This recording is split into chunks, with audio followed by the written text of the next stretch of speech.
Good morning.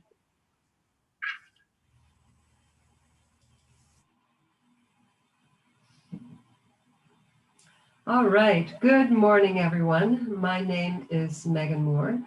And on behalf of the Center for Functional Nutrition, I would like to welcome you to the Sunday Morning Coffeehouse. It's always a delight to be here with you, and I look forward to hearing from Beth this morning. So, Brian, I'll hand the coffeehouse over to you.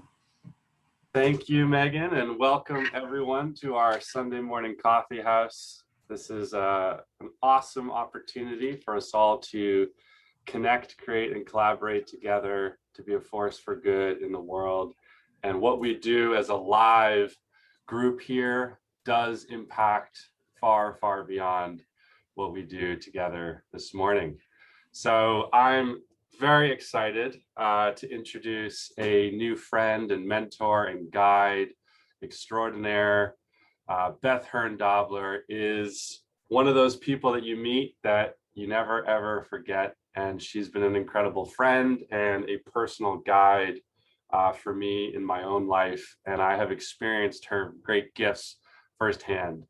So Beth has many modalities and qualities and gifts. She was actually a trial attorney, I believe, for most of her career. And I think she'll tell her story, but I think she had a sense that there may be more at stake for her in her life. And I think somewhere between 10 or 15 years ago, she really allowed those gifts to start coming into her world. She is an energy healer, an intuitive spiritual counselor, and many, many other things. And I'm so excited that she's here with us today. So for those that don't know you, Beth, maybe give us a little bit about who you are and how you've come to be in our coffee house today. Thank you for that wonderful introduction, Brian. That really touched my heart to hear you speak of me in those high, delightful, loving terms. As I was saying to you earlier when we were talking, everything you do comes from love, comes from your heart, and there's just this radiating purity of cosmic wholeness and healing. So thank you for letting me be your friend. So I was pondering before this, not knowing, this is a new audience for me. Pat is one of my students and actually about to begin the advanced level of the masterclass. But otherwise, I'm thinking like, if people have heard my story, blah, blah, blah. Yes, it's interesting and inspiring. So what aspect of myself do I want to reveal here on this very early Sunday morning coffee house? I know it's not so very early where you are, but having my face look halfway presentable at 7:30 in the morning is really early for me on a Sunday. And so I'm going to be a little freer with my story. I mean, yes, I was a trial lawyer for 27. Well, I was a lawyer for 27 years, most of it as a trial lawyer. And I decided that that was what I was going to be when I was 9. I had the flu. Note to self, don't make flu-based decisions. That's actually just a joke because I was clearly meant to be a lawyer, and saw a show that I wouldn't normally see because I was up late called Judge for the Defense. I had wanted to be an actor. Don't know why. There was no frame of that in my world, and I somehow knew. And that's where I could have gotten the hint, intuitively. I was pondering, like, how do you know that you're going to have a day job if you're an actor? But I knew. I don't know why I knew that. Obviously, it was coming from somewhere, but not my experience in this life. And so when I saw this trial attorney with a jury, I was like, wow, the audience is small. They can't clap, but they can't leave. That's for me. And only when I was in my freshman year of law school did I realize I was mostly going to be in an office wearing a suit. It was the 80s, those bow tie, bolero bow ties women were wearing back then. And I said to a law clerk friend of mine, I'm never going to wear that. She looked at me and said, what do you think you're going to wear? And it all cascaded over me that, what have I done? And so several things happened. The first thing was, I was too afraid of what was then in the 80s, $10,000 worth of debt for that freshman year. I had no vision for what else I could do. I loved history. But in my book, that was something I just did to get to law school. I still love history. I could have been a bunch of different things, but my vision was narrow because I had decided this is what I'm going to do. And so through the course of being a lawyer, that decision, that was what was coming undone, to expose what I'm absolutely passionate about justice and service, but you are not going to find justice in the justice system. It's just not what it's set up for. It's all about money and power. And I knew as I was going along, the things that I was witnessing lawyers do for the sake of money and power was not for me. And I learned a lot, but it wasn't until last week when I had a reading with a woman I get readings from and have been for 20 years. And it came up in the reading that the reason I needed to be a lawyer, which is everywhere in all my charts, astrological and otherwise, was because I needed to learn about money and power so I no longer abused it as I had done in some past lives.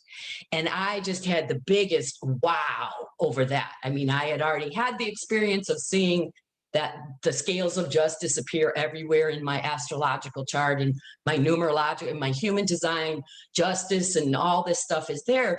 And so my point in sharing this with everyone here is, where are you misinterpreting what you're being called to do because you're not willing to just really broaden your vision and your view and trust what's coming for you. It took me till 53 when I was literally killing myself with food and alcohol, overweight, miserable, just horribly unhappy, to jump off a cliff, because everything in my life was always real structured and planned. I was very left brain, very mental mind, masculine.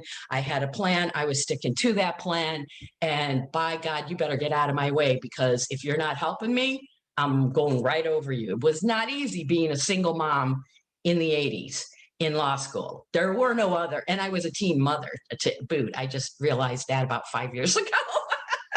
You can't think about these things when you're doing it. You just gotta go. I got pregnant when I was 18. This is not in the plan, but we will adapt. So we just kind of rolled her in and kept on going. And then one of my grandsons said about 6 months ago, "So what was it like to be a teen mom?" I'm like, "What are you talking about?" "Mommy says you were a teen mom." I was. So this is my point. It's like we get foggy up here because of food and alcohol and bad water and limiting thoughts and our inability to see ourselves in the more expanded version of who we are as divine sovereign beings of love, light, and service. So I come to where I wake up on the couch, passed up. It was a Wednesday or third, passed up. Yes, it was passed up. Yes, not a Freudian slip. I had passed out on the couch after, lots of drinking in law. There's a lot of frustration and stress. And so that's the way they choose to cope. It would be much better to take a walk or go earthing or something, but no, we choose to drink.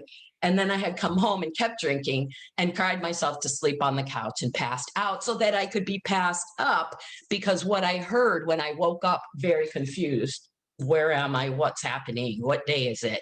I heard a voice that said, "You will not survive if you continue to live like this." And so that was when I realized I've got to change, and I change everything. And I had always said I was going to live in California. Again, I was 53. Both my daughters and my grandsons lived in California. My daughter had been there for probably 12, 13 years. And it hit me. How come everybody else got there but me? So I set about, nothing went my way, nothing. That was when when this started. The 2008 real estate market crash had just begun. And so I thought, well, I'll sell my condo and that'll stake me. I'm going to go out there. I'm going to be, again, the left brain was worrying. Here's the plan. Here, we're going to show you how to do this. You're going to be a high-end personal assistant. I'm like, yes, I'll meet famous people. It'll be fun. I'll be great. It's like being a fancy paid wife and a lawyer. No one will resist.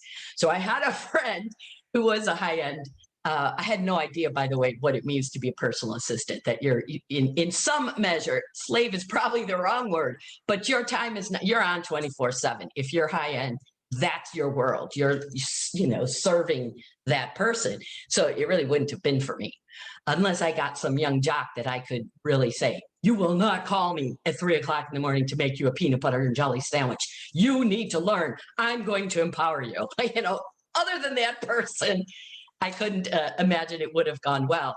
And my friend, who was very high end, put me in touch with a boutique headhunter out here who said, why do you want to come to California? Now's not the time. You have to be passionate. I said, well, my grandsons, my kids. Okay, so you're passionate. But I got to tell you something. People who used to have personal assistants out here are now personal assistants. I've sold 2 of my 4 houses. Everything is crap. I can't place you. You're a career transplant. No one is going to pay me $25,000. That was another of you don't even know what you're trying to get into here, because I had no idea that the placement fee would be 25 grand. It kind of started to come in at that moment. The people that are telling me, do you really think, my daughter being the main one, because she had designs in mind for her twins who were 3 years old at the time. She said, do you really want to do that?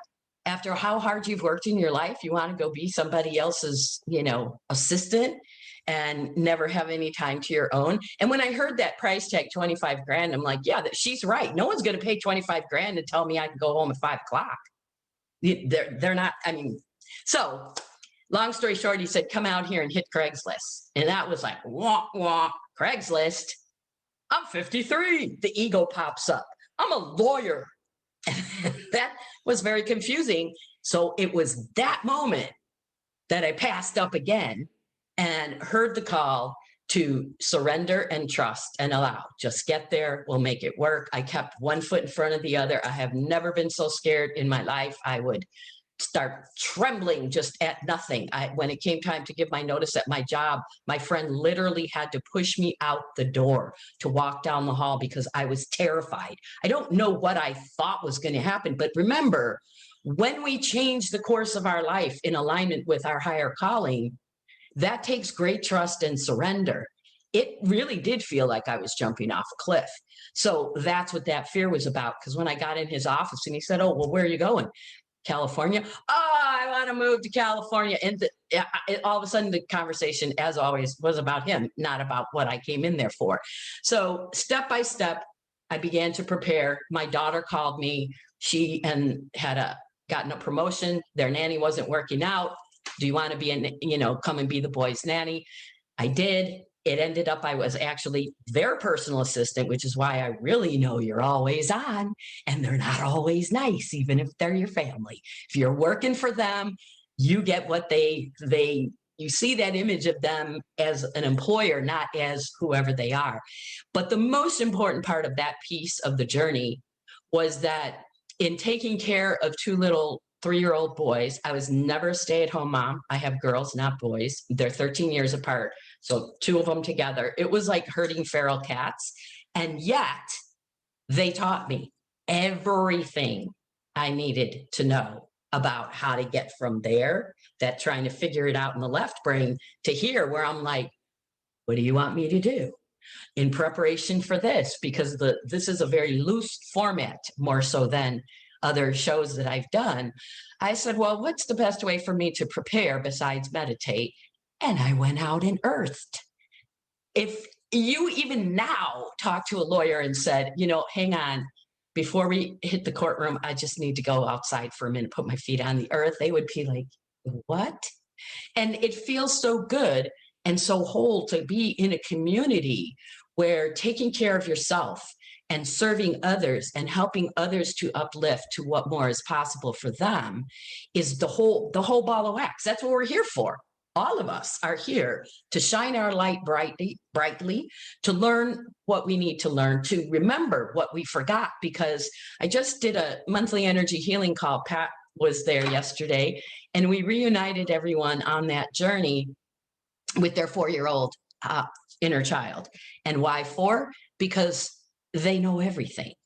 Twice, my grandson and Pat told me after the call that her son, both of them at the age of 4, said, I know everything. If I could stay a kid, I would stay age 4 because I know everything. And that would be a topic for a whole nother day. But at the age of 5, the brain shifts, it develops, and school comes in, and all the information, the wisdom, the intuition, the connection to the divine, to our gifts and to our inner spirit begins to start getting squished, and we forget. And then as adults, hopefully I'm seeing it more and more. I'm getting more and more clients who are in their 20s, where for the first many years of my business, everybody was close to my age, maybe 40-ish. You're a baby, Brian. That's why I just love you so much, because you're all in when it's so early. But we do forget. We have all the answers, but we have to get out of our head and get into our heart and come from love. And then we will find what more is possible and what more we are here to be, do, have, and create. You have to be willing to do the work, especially I believe Russell would definitely. I know, Megan, all of you would agree. You've got to clean up your diet and your water and start moving, because this beautiful body temple is as sentient as any other aspect of you. If you want to know the truth about how you're doing, listen to your body. It will tell you. And all those aches and pains and indigestion and whatever you may be experiencing, at the same time as they may very well have a physical root and a physical cause, they also have an emotional, energetic cause and component that needs to be cleared and healed. So you're not carrying that, not carrying your pain and trauma. And that's where the energy work and energy healing comes in. So if you have some questions or anything you'd like to hear more of, we can do that. But that feels like a pretty good segue into doing a little process. Yeah, thank you so much, Beth. So good to get to know you more. I love it. And I do want to give a shout out to Pat Hanbury, who is an absolute dear friend who brought you into our world, Beth. Thank you so much, Pat. And yeah, that was, we've had many meetings, and every time I learned something new, and I just want to honor you for that. And I'm very excited. I know you're going to take us on a journey of some sort. So the floor is yours. I'm excited to participate. Awesome. Okay, so I would recommend that everyone turn their camera off so you're not looking. You want to look in. You do not want to look out on this portion of the work that we're going to do. So close your eyes and take a couple deep, easy breaths. Bring your attention into your third eye, that place between your eyebrows, just inside of your head, getting comfy and cozy with the energy, that beautiful violet energy of your third eye. Taking a moment to direct your left and your right brains to balance in harmony so that the right brain leads and the left brain serves. Let your divine intuition and your connection with the universe be what calls you, and then enlist the left brain, that beautiful mental mind, into service.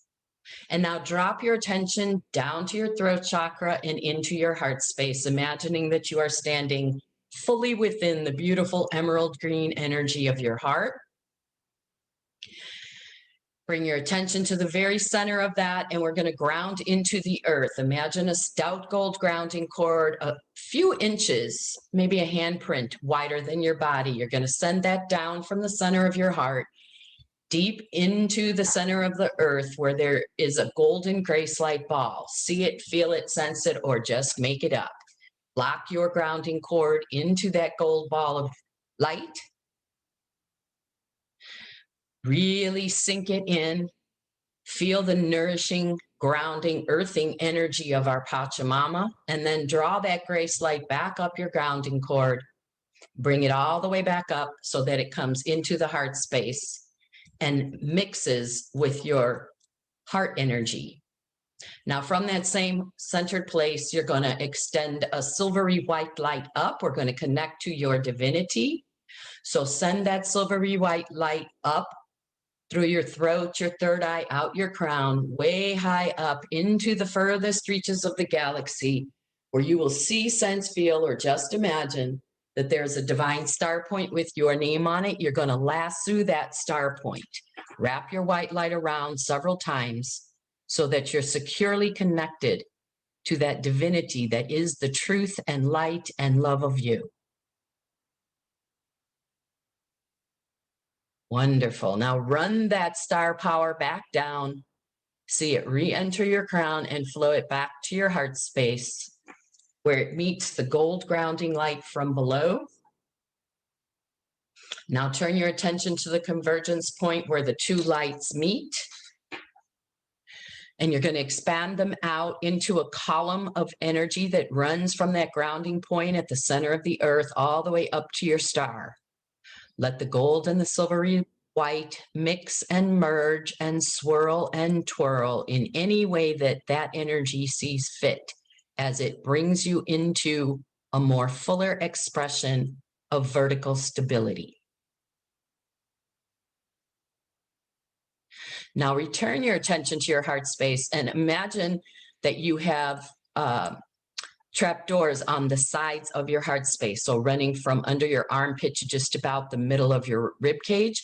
Open those trapdoors and allow the emerald green energy and frequency of your heart to extend out left and right.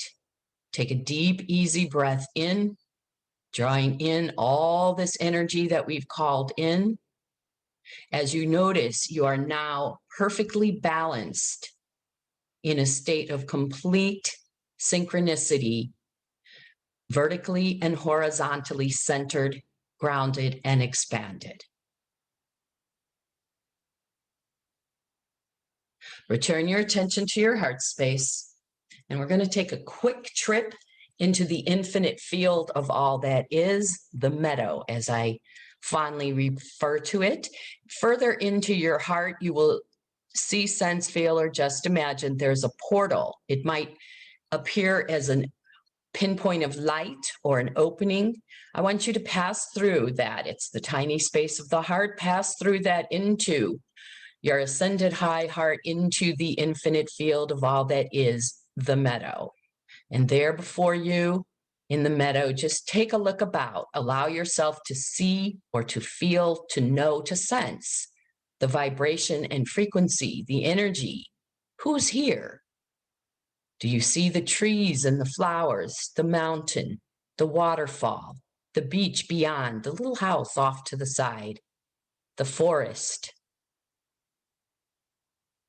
Maybe some animals are coming to greet you. Notice, trust, and allow whatever is occurring for you, whether it's what I'm saying or not. There in the very center of this beautiful meadow is a white luminescent circular clearing. Walk over to that clearing and stand in the middle. Allow the energy from the white luminosity to flow up through your feet and your toes and to fill in your body all the way up to your crown, and then let it flow out of your crown and cascade down over you like a waterfall. We're creating a circular energy flow to activate and enliven all of your energy centers, all of your chakras, your meridians, your endpoints, even the telomeres at the end of your nerves. We're clearing out in the brain the neural pathways that are stuck and filled with miscreated, limiting ideas, beliefs, and patterns that don't match this divine white luminosity. Feel this light healing, cleansing, restoring, recalibrating all of your energy systems as well as your neural pathways. Take a deep breath in and hold it for a moment as you ponder, what do I want to set my default neural pathway to? Exhale out. Do you want to set your neural pathway to flow at the level of love, of peace, of prosperity, of abundance, of ease, of grace, of calling in the right and perfect partner or beloved, of calling in the right and perfect new opportunity, perhaps radiant, vibrant health. This is your guaranteed to win if you play gift. Just take a couple easy breaths. What do I want to set my neural default pathway to? This is where you want to go every time the world or the mind chatter takes you off center. Your default pathway will be what you will come back to. For me, for right now, today, I am setting it to love. Make your choice as the white frequency is now flowing into that neural pathway. Keep breathing. Trust you are worthy. Your choice is well heard and will be fulfilled in divine, right, and perfect timing. Breathe into your choice, that higher choice you've made. And now feel entering in through your crown is a sacred 8 infinity symbol. It's being loaded from above. It is flowing the healing flame, the violet healing flame of Saint Germain. Allow it to come down into you so that the top remains around the brain, the crossover part is in your heart, and the bottom loop is in your gut. We're doing this to connect your 3 brains in right and perfect higher consciousness, your head brain, your heart brain, and your gut brain. That infinity healing symbol begins to shimmer and rotate, flowing that violet flame in through and as you, healing any opposition to this divine collaboration between your 3 brains, any resistance, any sticky, sludgy, calcified little dust bunnies of crud are being melted off by the violet flame. Allow it to move and flow in whatever way it's doing. You are the captain of your ship. You are the master of your journey in this life. Dear child, you do not need to be afraid. You are more than capable, more than ready, and we are here to support you in your every step forward into living your life on purpose. The time is now. This is the place, and you are one. Together, we will do this. Breathe those words in from your higher self. Just take a moment to let all this work, this gentle and yet powerful and profound work, to reset you, to flow at the level of your higher choice for the experience you wish to have in this day, this week, this life, this month. And feel into, place one hand on your heart and one hand on your belly. Just feel into the power of that sacred 8 geometric figure that has been uploaded to you to assist you in being present to yourself and to your higher calling, to accessing your connection between the universe and your hearts, so that you may move forward into what more is possible, into what fully living your life on purpose out loud with great confidence and fun feels like.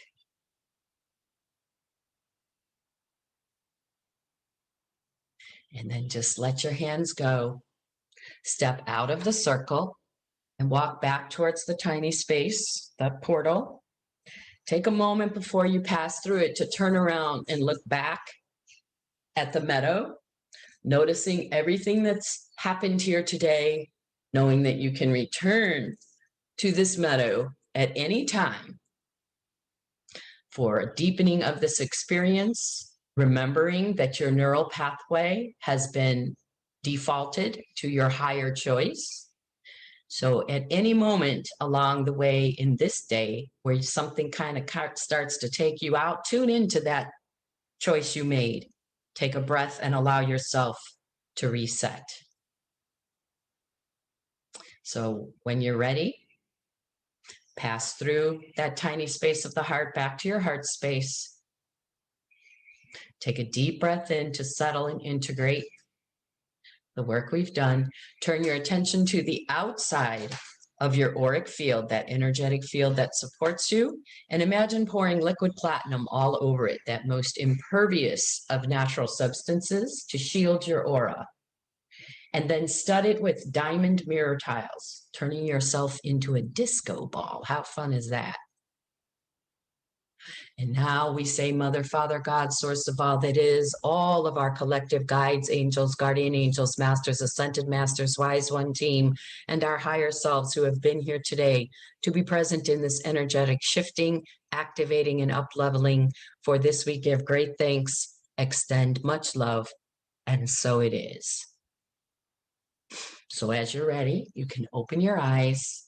Take a look about the room, maybe take a sip of your drink, whatever it is, water, coffee, juice, tea, and notice what you notice about what's come in or what's left, what's shifted or changed. Sometimes when we do energy work, the light feels like it's shifted. The air might feel different. You might smell different things. You might not really notice anything. It doesn't matter. The very act of the noticing is what brings you back into presence and all the work. Nice eyes, Brian. And so I just have to say, it takes time, but when you surrender and trust, the minute I said close your eyes, before that, I had no idea what we were going to do. I just trusted. I cannot at this moment, because I wasn't paying attention, nor did I care to figure it out, because I've surrendered. I don't know who beyond our higher selves was present or guiding. Some of you may have had the experience of seeing or sensing divine beings there. Pat probably saw some dragons. So that's the point. Did you? Maybe. The point of the work is it's collectively, when we come together in a group like this, we create a morphogenetic field, a magnetic field of energy. And there's a synergy and an energy that comes out of that. And yet within that, each one of us is as individual as a snowflake. So for you, Brian, not to put you on the spot, but was your experience tracking what I was saying, or was it different? And if so, in what ways? It was beautifully guided and also totally surrendered to what was and what is. Perfect. So it was just,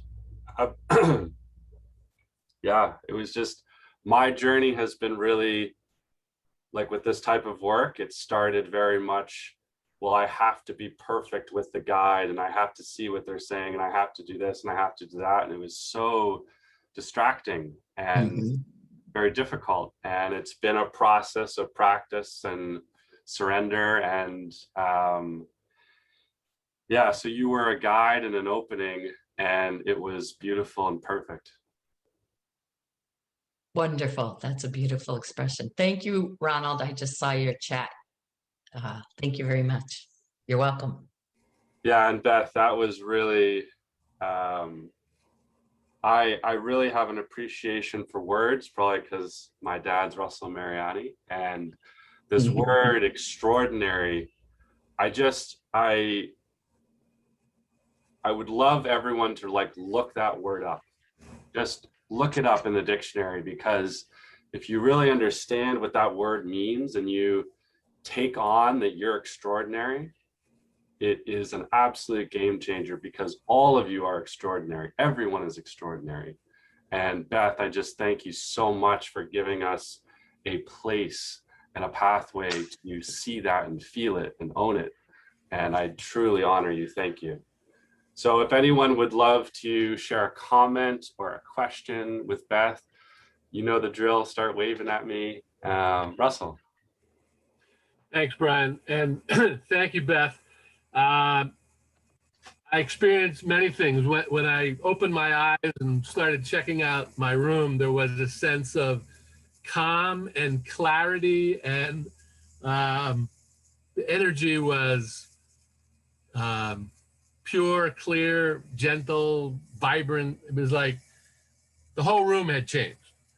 One of the things I saw when you guided us through was the very first time I meditated was in like 1974 in a little cabin in New Hampshire with a Marist brother.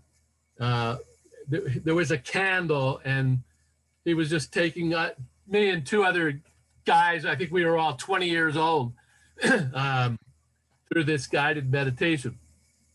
And I've done all kinds of interesting things over the years. But today, what I appreciated most of what you shared was going to this meadow. And it's like, that was like when you said those words, go to this meadow, everything changed, like radically, completely. And I was in this beautiful sun-filled meadow and stayed there the whole time, everything that happened after those few words. So that was, anyway, it just connected me to the earth. Everything else was kind of cosmic and interesting, but the meadow really grounded me. That's all I wanted. Beautiful. Beautiful. You journey well, Russell. We should do a full journey sometime. But those can be really powerful when you're doing it one-on-one. Because some people are not comfortable with what you just described, with going there and wherever there is, in this case, to the meadow, you're going into the quantum field. And if you feel comfortable there and in the way you said, and then that was all it was, I was there, that was it. That shows me that you're solid enough and ready enough that if I were to be working with you one-on-one and I say, all right, now from the center of this meadow, we're going to pass up. I love that word that came through earlier. We're going to pass up and go somewhere else. So if you ever want to have that experience, just reach out, because I think it would be really beautiful to watch. Sure. Be happy to do that. Thank you. Great comments. Yeah, the meadow, just really quickly, this is why I love art and music. And there's a movie called Gladiator, and that director's interpretation of afterlife or what happens next is a meadow. And it's one of those scenes with the right music, and it was what I was imagining. It was just so beautiful. Anyone else with a question or comment? Yeah, Pat, please. I always have comments, especially if it has to do with Beth. I've been working with Beth, I don't know how long, 3 years at least. Something like that. Yeah, and as Beth likes to mention occasionally, she said it was really funny because I would be like, okay, what is this? I had my scientific masculine mental mind going for this and going, this is weird, but okay. And so I finally trusted and surrendered, and all these other changes, because that was the first piece of my puzzle on my healing journey. And then learning how to eat properly for my body and being reconnected with Russell. And that's all of these things happened in perfect timing. That was first. So she's been a catalyst for me and everyone else who's added on to that has helped me so much. So yeah, I really appreciate Beth as a friend. She's just, part of my world and will be forevermore. Absolutely. So there's one more piece of your journey, Pat, that I would be remiss as your guide. You must honor yourself, because you're the one who's doing the work. Yes, you may have had this, and I know Russell has been very, Russell's basically your general practitioner, sort of, so to speak, even though he's not a doctor. But you're the one who's making the choices. You're the one who's saying, I want to see what life is like on the other side of this pain I'm wearing and holding and feeling. And you have been willing to do that work. So add yourself at the top of that list. Give myself a pat on the back. I love I knew that's what you were doing. And I want to thank you, Irene. Irene said it tickled her to be a disco ball. Pat, even though she had trouble in the beginning getting that left brain to cool out and allow the journey, it was not very long before she started telling me, I saw dragons. And I'm like, what? I've never seen a dragon. You saw a dragon? I mean, I don't think I acted that way with you. I held the space. I'm the teacher. I'm the guy. But it was inside. I was like, holy mackerel, this lady sees dragons. And this from somebody who's like, yeah, I don't know. I can't really. I don't have anything. I'm just trying to blah, blah, blah. And she has the most remarkable gifts and the most remarkable insight and the most expanded knowledge of the stars in the heavens. And you're gaining a lot of confidence in yourself, and that is a beautiful thing to see. Trust and allow, surrender. All will be well. Beautiful. Thank you, Cindy, for your beautiful message in the chat. Thank you for being here. I loved your words. Anyone else with a question or comment? Carol Montgomery. Am I unmuted? Yes, I think I am. Well, Brian, you know about this, and several other people on this call know Jana. So I recently had a regression session, which I'd never really been particularly interested in having. So she took me back to this amazing place, which turned out to be source energy. I mean, I went straight back to source energy. And this is where I can go easily now. In fact, when I put my Fire Stick on and I go to PBS, there's this beautiful blue screen. I go straight back to source energy every time I'm watching PBS on the Fire Stick. So it's so lovely to be able to go back there. I guess that's my meadow. I mean, I love meadows, but I went back further. So I'm sorry, go ahead. No, go on, you go. As long, wherever you go, that's the point is there you are, and trust it, because so let me start from a different angle. When you want to hear and have a conversation with the divine, whether it's source, God, your higher self, angels, doesn't matter. You have to be willing to hear it in a different way, because they don't have mouths and ears. Yes, they can communicate in words. For me, that previously only happened when they were trying to save my life. You know, like, you can't keep you're not going to survive if you keep doing this, but it can come in any way. So too, that's an example of what you're experiencing. Out there, it's all one. When you go out there, you are one with all that is. When we're down here on the earth, we're individuated. If you think of it as the ocean is the ocean, it isn't a lot of drops of water. It's the ocean. That's everything out there. When we cross over and are in between bodies, that's what it is like to be there. When we come down here, it's all individuated. That ocean is now all the little drops around. We're still all connected, but we're all individuated. And that experience of being in the body is what allows you to go to something, to a place that is the same as the meadow, even if it doesn't look like that and you don't call it that. And what you're doing, Carol, in trusting that is going to take you even farther.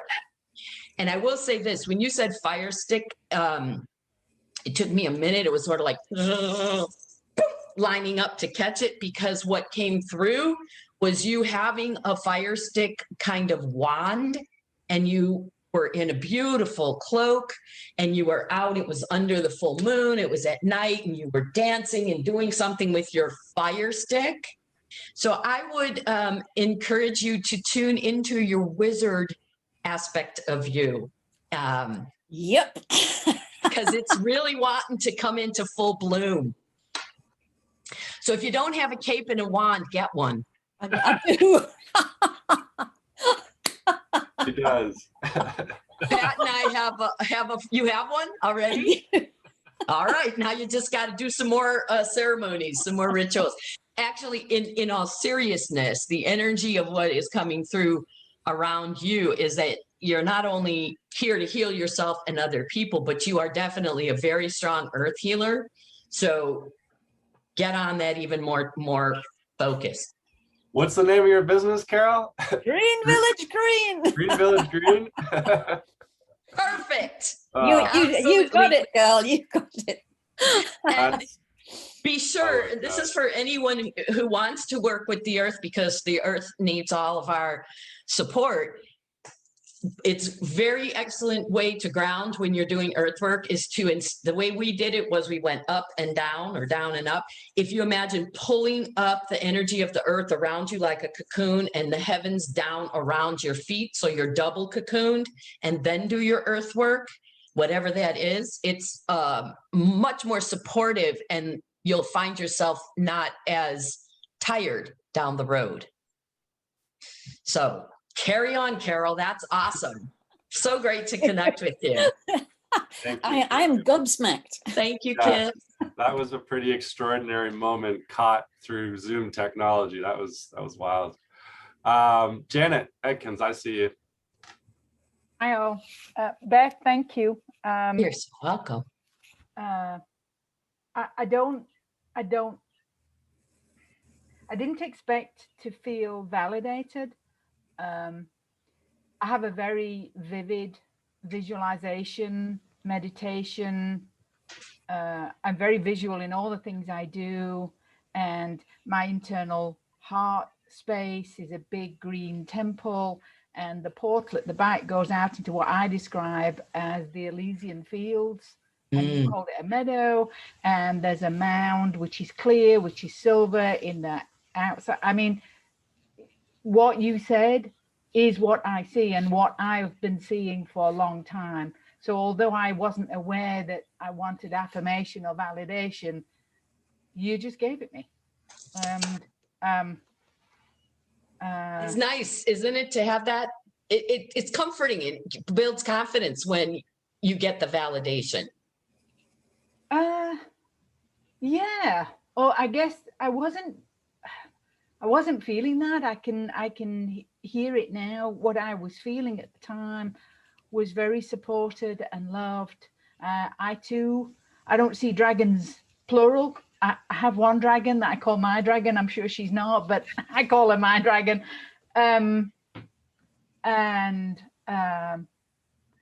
I think what I also see is my higher self when I'm there, and feel enfolded and loved by that. All aspects of me, including the 4-year-old. Right. I have multiple little aspects of me that I've had to bring in over time to, comfort and support that got left somewhere, whatever. So it was delightful. And before I turned my camera back on, I wiped my eyes because I was blubbering, which is, it was good. It was a good one. That's good. Yeah. It wasn't, grief. It was love and connection. And Carol, I have to say, I've always seen you as a druid priestess. Mm-hmm. So, yep. That again, validation. Yeah. She is.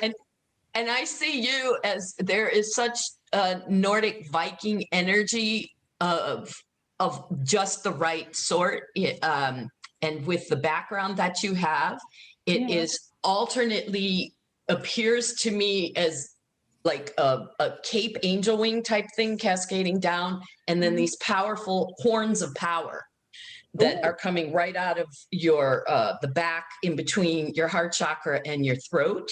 So there is a call for you to speak truth to the love that you feel, that surge that you felt when the tears were coming. It has a wider expression that people are waiting to hear. So let go of any low ideation, that's not for me, I can't do that, and just get on with getting out there and spreading the heart word that you are here knowing I am a Viking goddess of infinite power. And if you could take that picture, I mean, it's almost like witchy, like in Malevolent. I didn't see that movie, but you know, they have the things that come up, the big, I don't know what, a cowl or something. It's almost that. And as I've been watching you through the whole show, it was like, what am I seeing here energetically? And that's what it is. It's like you have the power and the truth of the woman in that Viking team who says, you've got it all wrong. You need to listen to me. And then you guide them out of, with no loss of life or taking no life, you guide them out of what would have been a horrific battle. And that's what you're here to do, is to use all that divine right feminine that you feel so strongly in your heart, and your Nordic Viking warrior goddess, I got the answer self, to begin speaking truth to power, my dear. Go for it, Janet. You've been touched. Okay. Report back. I will. Great. I love it. I love it. And I don't know what that is, Janet, but it does look like a V on your chest, which is pretty interesting. It's wings. Oh, this? It's her wings. Is it wings? Oh, beautiful. Yeah, Yeah, Beth. So Janet is an absolutely extraordinary artist when it comes to making jewelry. So that's Is what that your jewelry on the background? Yeah, it's gorgeous. Yeah, she's absolutely amazing. Thank you, Brian. Yes. Well, we could go on and on. Sorry, Russell? I think Donna wanted to share. Oh, I apologize. Donna, go ahead. She has to unmute. Thank you, Russell. Thank you, Brian. Yeah, Janet, that necklace behind you looks like the horns that Beth was so beautifully describing. Just freeze frame this picture. Beth, thank you. That was really lovely. I really felt like I was going home. When I came into the meadow, I literally felt embraced by light. It was just a yummy. I always had this vision in my head when I was younger of how I wanted to live with my family on a big meadow with a lake, and saw my little grandkids running around before they were born. Got 8 of them now, and they're grown, so that didn't happen. Wow. But that meadow felt like that. And when I came back and opened my eyes, what I experienced was a frequency charge in my system, my body. I felt the frequency moving, and the light was really, I don't even say delicate, but strong. So thank you. That was really a joy. Thank you so much. I appreciate that heartfelt expression of what you experienced. In the meadow, as I see it, when you entered this way, the circle is not quite in the center of the clearing, but mostly. And then all the way over on the other side is a brown building. And then the beach path is past that. That brown building has a screen, a movie screen in it that you can go inside and sit in the chair and pull the screen down. And did you say you're very visual? I am visual, yes. Yeah, do this, and anyone else can try it, but if it'll be a little more challenging if you're not a visual person.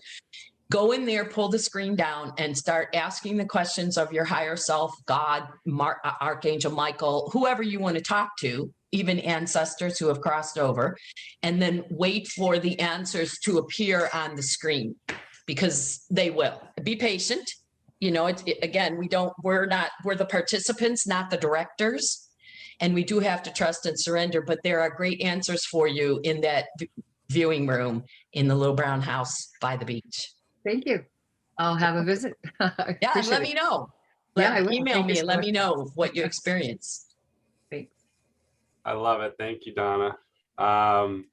Well, we could go on, and we could go on, and that would be beautiful.